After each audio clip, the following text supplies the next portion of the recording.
রাজধানীর প্রাণকেন্দ্র মতিঝিলে বাংলাদেশ ব্যাংকের পেছনে সরকারি জমিতে অবৈধভাবে গড়ে উঠেছে প্রায় ২০০ ছোট বড় মোটর ওয়ার্কশপ ও গ্যারেজ।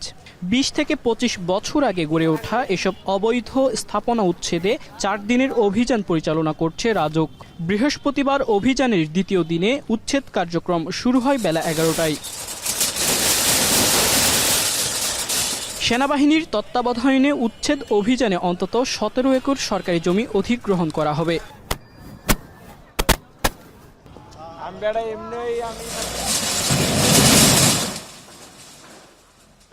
সময় না দেওয়ার অভিযোগ করেছেন কারখানার মালিকরা।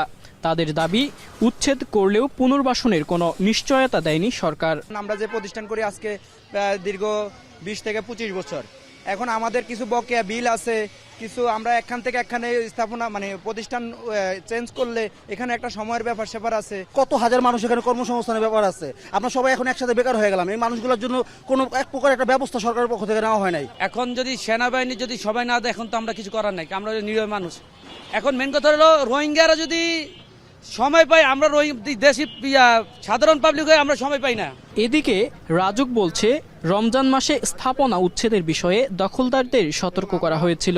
ঈদের আগে অর্থাৎ রমজানেরও আগে আমরা কিন্তু এখানে একদিন অভিযান পরিচালনা করেছিলাম। তখন এদের দাবির প্রেক্ষিতে কিন্তু আমরা অভিযান তখন স্থগিত করি, যে সামনে যেহেতু রমজান আছে এবং পবিত্র ঈদুল ফিতর আছে, আমরা তাদের চিন্তা করে অভিযান স্থগিত করেছিলাম।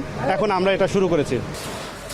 প্রায় ৫,০০০ পরিবারের রুটি রুজির বিষয়টি নিয়ে সরকারের ঊর্ধ্বতন কর্তৃপক্ষের সাথে আলোচনার কথা জানিয়েছেন রাজউকের কর্মকর্তা। রাব্বি আল রাহিদ, এখন, ঢাকা।